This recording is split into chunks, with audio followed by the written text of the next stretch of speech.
IIT జేఈలో మంచి rank రానటువంటి విద్యార్థులకు బెస్ట్ ఆప్షన్ సిఎస్ఈఎంఏ కోర్సులు అడ్మిషన్స్ జరుగుతున్నవి.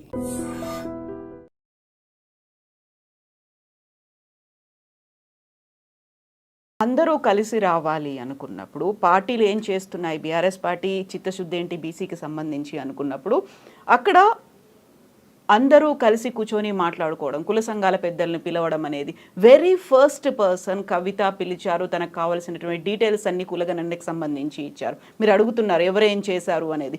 ఇప్పటిదాకా కులగణనకు సంబంధించి రౌండ్ టేబుల్ అయ్యా, మెమరాండం ఇచ్చారు. ఆ తర్వాత ఏం జరగాలి అనే దాని మీద కంటిన్యూస్గా ఫాలోఅప్లు అవుతున్నాయి, ప్రెస్ మీట్లు పెడుతున్నారు. అండ్ బీఆర్ఎస్లో కూడా అలాంటి ఒక కదలిక అనేది ముందుకు వచ్చినట్టుంది. వాళ్ళు చిత్తశుద్ధి ఉంది వాళ్ళకి, వాళ్ళని కూడా మేము కలుపుకుపోతామంటారా మీరు? నేను ఒక మాట చెప్తున్నానండి. టీఆర్ఎస్ తెలంగాణ రాష్ట్ర సమితి అని ఉండే, దాన్ని మనం జాతీయ పార్టీగా బీఆర్ఎస్ అని చేసుకున్నాం, భారత రాష్ట్ర సమితి. ఒడిశాలో వింగ్ ఏర్పాటు చేసినాం, ఏపీలో వింగ్ ఏర్పాటు చేసినాం, అటు మహారాష్ట్ర పోయినాం. అక్కడ జాతీయ పార్టీ అధ్యక్షుడు కేసీఆర్ గారు కదా, తెలంగాణ రాష్ట్ర శాఖకు బీసీ అధ్యక్షుని చేయమని.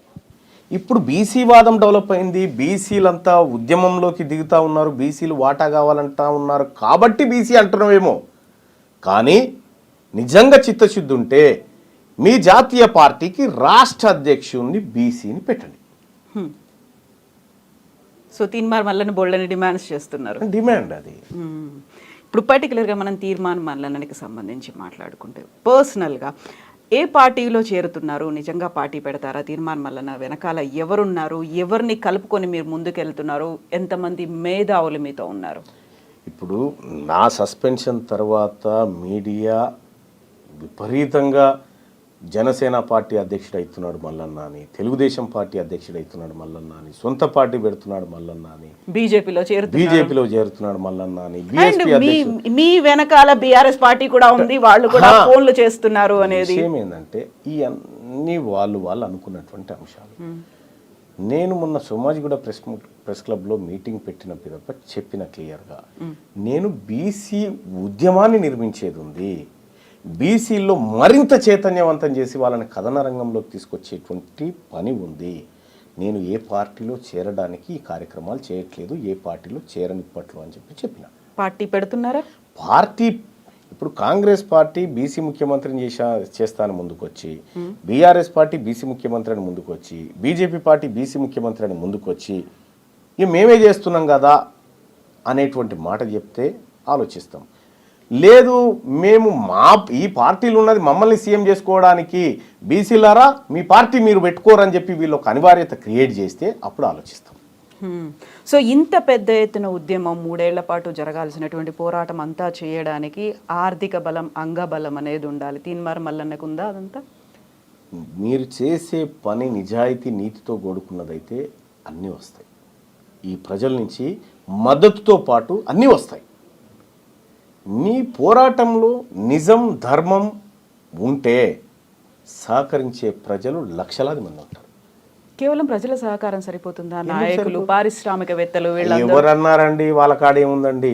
అసలైన సంపద ఈ వర్గాల దగ్గర ఉంది.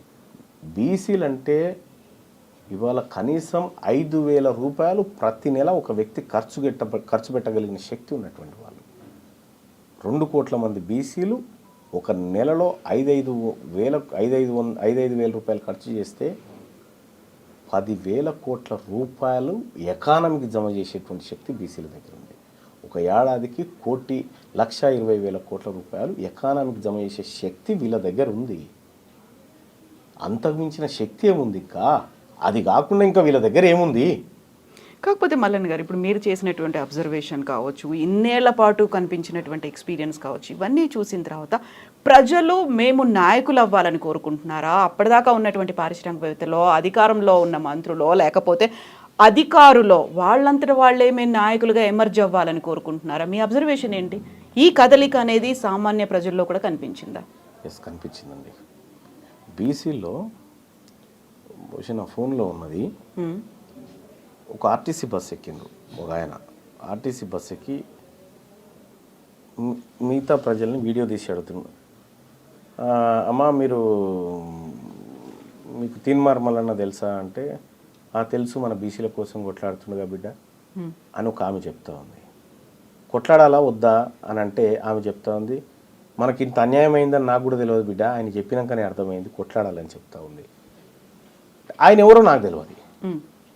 ఇట్లా ప్రజల్లో ఒక చర్చ జరుగుతూ ఉందంటే ఆ ప్రజలకు జరిగినటువంటి దశాబ్దాల అన్యాయాన్ని ఉద్యమంగా మలిస్తే ఉద్యమము నాయకత్వాన్ని ఇస్తుంది, ఉద్యమమే నాయకత్వాన్ని ఇస్తుంది.